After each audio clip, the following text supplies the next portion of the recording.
कायदा सुव्यवस्थेचा प्रश्न जर निर्माण झाला त्याचबरोबर औरंगजेबाची कबरवरून पुन्हा एकदा राजकारण केलं अधिकार गुजरातमध्ये जन्मलेला औरंगजेब, गुजरातमध्ये जन्माला आलेला औरंगजेब छत्रपती शिवाजी महाराजांनी संघर्ष करून बलाढ्य सत्तेला नमवून जे हिंदवी स्वराज्य स्थापन केलं होतं त्या स्वराज्यावरती महाराजांच्या निधनानंतर चालून आला होता. औरंगजेब जिंकायला आला होता महाराष्ट्र, पण महाराष्ट्राच्या मातीचा एक कणही जिंकू शकला नाही. महाराजांपासून स्फूर्ती आणि प्रेरणा घेतलेल्या महाराष्ट्राने, मग त्याच्यात साहजिकच आहे छत्रपती संभाजीराजे, राजाराम महाराज, ताराराणी आणि असंख्य मावळ्यांनी त्याला मुठमाती दिली. थोडक्यात काय की महाराष्ट्र जिंकायला आलेला औरंगजेब, गुजरातमध्ये जन्मलेला औरंगजेब महाराष्ट्र जिंकायला आला होता. महाराष्ट्रातली माती तो जिंकू शकला नाही, मातीचा कण जिंकू शकला नाही, पण महाराष्ट्राने त्याला मुठमाती दिली.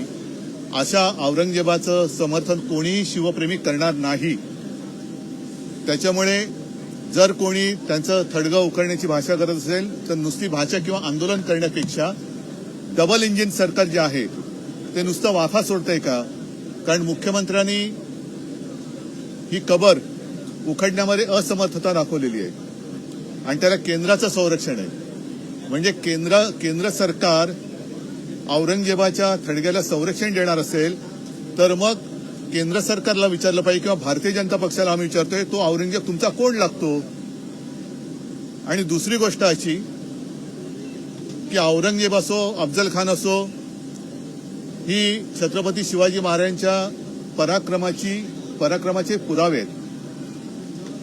ते जर यांना वाटत असेल नष्ट करायचं तर आंदोलन काय करताय?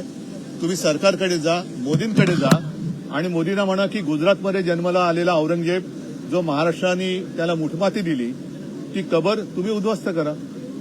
आणि तो जेव्हा सोहळा कराल तेव्हा चंद्राबाबू आणि नितीश कुमारला प्रमुख पाहुणे म्हणून बोलवा. आहे सोपा विषय आहे, त्याच्यात दंगल करायचं कारण काय? कालची नागपूरची दंगल ही पूर्वनियोजित होती कारण अफवा त्याच्या आधी खूप मोठ्या प्रमाणात पसरवण्यात आली. आता त्याच्याबद्दल गृहमंत्र्यांचं घर हे नागपूर आहे, आरएसएसचं मुख्य कार्यालय नागपूर आहे. अशा या नागपूरमध्ये हिंदू खतरमे कसा काय? मग इतके वर्ष तुम्ही केलं तरी काय नेमकं? मग पूर्वनियोजित असेल तर तुमचं गृह खातं झोपा काढत होतं का? हा पूर्वनियोजित कट तुमच्या कानावर आला का नाही? आणि जर आला असेल तर तुम्ही त्याच्याकडे दुर्लक्ष केलं का? या सगळ्या एका प्रश्नामध्ये अनेक प्रश्न दडलेले आहेत. राज्याचं अधिवेशन सुरू आहे. या अधिवेशनामध्ये राज्याचे जनतेचे प्रामुख्याने प्रश्न सोडवले गेले पाहिजे, मांडले गेले पाहिजे. मात्र औरंगजेब कबर असेल नाही, अगदी तुमचा प्रश्न योग्य आहे.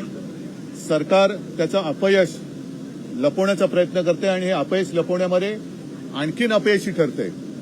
मला भारतीय जनता पक्षाला एक प्रश्न विचारायचा आहे की तुमचं हिंदुत्व आम्ही पाहिलेलं आहे, हे हिंदुत्वाचं ढोंग आम्ही पाहिलेलं आहे. तुम्हाला जर का एवढा हिरव्या रंगावरती राग असेल तर पहिल्या प्रथम तुम्ही तुमच्या झेंड्यावरचा हिरवा रंग काढून दाखवा. भारतीय जनता पक्षाने पहिले ते करावं आणि मग हिंदू मुस्लिम करावं. कारण एका बाजूला हिंदुस्थान पाकिस्तान करायचं आणि पाकिस्तान सोबत मॅच खेळायची, ती मॅच दुबईत करायची आणि त्या मॅचला यांची पोरं ठरं जाऊन ती मॅच बघणार. म्हणजे मंत्र्यांची पोरं, अमित शहाचा मुलगा हा मॅच आयोजित करणार. इकडे साध्या मुलांना, गरीबाच्या मुलांना हिंदुस्थान पाकिस्तान करून लढवायचं आणि तिकडे दुबईत जाऊन मॅच बघायची. हे हिंदुत्व कोणतं? बांगलादेशमध्ये हिंदूंवरती अत्याचार होत आहेत ही माहिती आल्यानंतर एक तर तुम्ही त्या शेख हसीनाला इकडे सहारा दिला, त्या नक्की कुठे कल्पना नाही, पण त्याच बांगलादेश बरोबर क्रिकेट मॅच खेळायची. म्हणजे सर्वसामान्यांच्या घराची होळी करायची आणि त्याच्यावर तुम्ही राजकारणाची पोळी भाजायची. हे अत्यंत घृणास्पद राजकारण आहे. अशा घटनांना चिथावणीखोर वक्तव्य जबाबदार आहेत का? कारण अबू आझमी असतील किंवा नितेश राणे असतील अधिवेशन नाही, यांची मिलीभगत आहे, यांची सगळी मिलीभगत आहे. यांच्याकडे कोणते मुद्दे राहिलेले नाहीत. परत एकदा सांगतो, औरंगजेबाचं समर्थन कोणी शिवप्रेमी करणार नाही, आम्ही पण करत नाही, करूच शकत नाही. पण हा विषय काढण्यापूर्वी ज्या हतबलतेने आज मुख्यमंत्री म्हणालेत की त्या कबरीचं आम्हाला रक्षण करावं लागतंय, जा ना मोदींकडे जा आणि तुम्ही ते रक्षण तुम्ही करताय हे सांगितलं, त्याच्याबद्दल मी मुख्यमंत्र्यांना धन्यवाद देतो. मग औरंगजेब तुमचा लागतो कोण हे उत्तरही मुख्यमंत्र्यांनी द्यावं. लोकसभेत आज प्रदीप पुरोहित भाजपचे खासदार आहेत, त्यांनी पंतप्रधान मोदींची तुलना शिवाजी महाराजांशी अशा हेच तर भाजपचं घाणेरडं राजकारण आहे. म्हणजे एका बाजूला ही पराक्रमाची प्रतीकं जी आहेत किंवा पुरावे आहेत ते काढायचे आणि कोणाही ऐरागैरायची आमच्या दैवताबरोबर तुलना करायची. कोरटकर मोकाट सुटलाय, त्याला काही पकडत नाही. सोलापूरकर आहे, कोश्यारी तर इकडे मजा मारून गेलेले आहेत. म्हणजे एका बाजूनी शिवछत्रपतींचा अपमान करायचा आणि दुसऱ्या बाजूला तुम्ही औरंगजेबाचा विषय काढून आमच्यात दंगली लावायच्या. असा म्हणजे खरोखर कर्तृत्वहीन माणसाची छत्रपती शिवाजी महाराजांबरोबर तुलना करणाऱ्याला एकाला तरी भर चौकात फटकावला ना तर पुढे प्रकार होणार नाही. पायऱ्यांवर आंदोलन केलं, जो पक्ष सत्तेत आहे त्या पक्षाचा उपमुख्यमंत्री आहे, अशा वेळेला औरंगजेबची कब्र काढा म्हणून आंदोलन करतात पायऱ्यांवर. म्हणजे हे अपयशी सरकार आहे, फसवेगिरी करून सत्तेवर आलेला आहे. आणि तो जो प्रश्न तुम्ही विचारलात की यांच्या सगळ्या फसव्या योजना ज्या थापा यांनी मारल्या होत्या निवडणुकांमध्ये, लाडकी बहीण असेल, लाडका भाऊ असेल, शेतकऱ्यांची कर्जमुक्ती असेल, बऱ्याचशा गोष्टी. आता मी बसलो होतो त्या शाळेचं अनुदान, म्हणजे शेतकरी आत्महत्या करतायत, त्या नागरीने आत्महत्या केली. पाण्याच्या कैलास नागरीने आत्महत्या केली. त्यांच्या बहिणींनी काल सगळ्यांसमोर आपल्या सरकारला सांगितलं की तुम्हाला लाज वाटली पाहिजे, भारत हा कृषीप्रधान देश म्हणता आणि शेतकरी आत्महत्या करतात, तुम्हाला कसलीच लाज नाही वाटत. काय उत्तर काय तुमच्याकडे? शिक्षक आत्महत्या करतायत. म्हणजे एक एक गोष्ट तुम्ही औरंगजेबाचं थडगं जरूर उकडा, पण त्याच वेळेला शेतकऱ्यांच्या चिता जळतायत त्याच्याकडे लक्ष देणार आहेत की नाही? शेतकऱ्यांच्या चिता जळतायत, आत्महत्या करतायत शेतकरी, त्या चिता जळतायत तुमच्या डोळ्या देखत आणि तुम्ही औरंगजेबाचं थडगं उकरताय. तर एकदा उकरून तो विषय संपून टाका. जबाबदार कोण वाटतं तुम्हाला? असं म्हणतात भाजपचे आमदार, असं म्हणतात की पोलीस तिथे उशीर आले, एकीकडे चिथावणीवर वक्तव्य आणि हिंदू परिषदेचं आंदोलन. म्हणजेच सरकार अपयशी आहे ना. तिकडे आरएसएसचं मुख्य कार्यालय, तिथे आरएसएसच्या कार्यालयाला डबल+ सिक्युरिटी आहे. अशा परिस्थितीमध्ये नागपूरमध्ये दंगल होते कशी? पूर्वनियोजित असेल, बाहेरून लोक आले असतील, असं एक उपमुख्यमंत्री काहीतरी म्हणाले म्हणतात. म्हणजेच काय की स्वतःचं सरकार किती दुर्दैवाने मी म्हणेन की बेकार आहे हेच त्यांनी म्हटलेलं आहे. मुख्यमंत्री एकनाथ शिंदे अनिल परब बोलत असताना उपमुख्यमंत्री एकनाथ शिंदे हे आक्रमक झालेले पाहायला मिळाले. आक्रमकपणे ते आक्रमकपणा नव्हता, तो भेदरटपणा होता. त्या भेदरटपणाला आक्रमकपणा नाही म्हणता येत.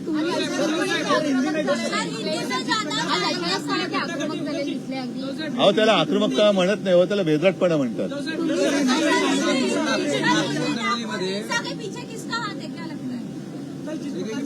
मैं मुख्यमंत्री नहीं हूँ, ना ही मैं गृह मंत्री हूँ.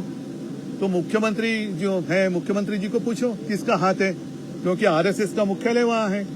अब इनके कार्यकाल में वहाँ डबल इंजन सरकार है ना, महाराष्ट्र में और केंद्र में. तो डबल इंजन सरकार की असफलता है और अगर ये सरकार असफल है तो इन्होंने इस्तीफा देना चाहिए.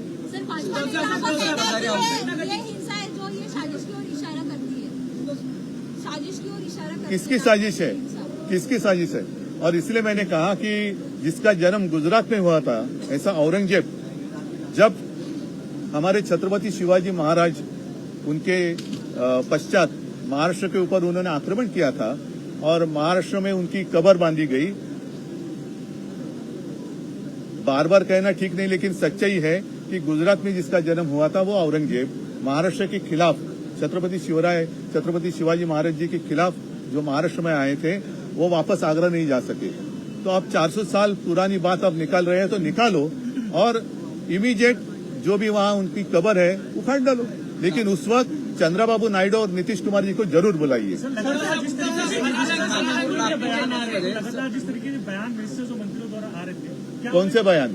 नीतीश राणे जैसे क्या बयान?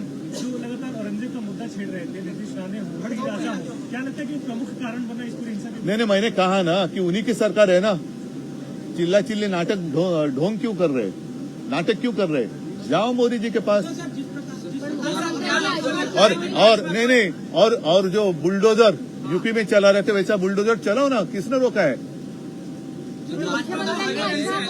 अगर ऐसी बात है तो भाजपा ने अपने झंडे से हरा रंग निकालना चाहिए. बिल्कुल. अगर भारतीय जनता पार्टी बीजेपी को हरे रंग से कुछ तकलीफ है तो उनके झंडे पर जो हरा रंग है वो उन्होंने हटाना चाहिए. दंगलीमध्ये तुम्ही आमच्या भगव्याला कलंक लावण्याचा प्रयत्न केला.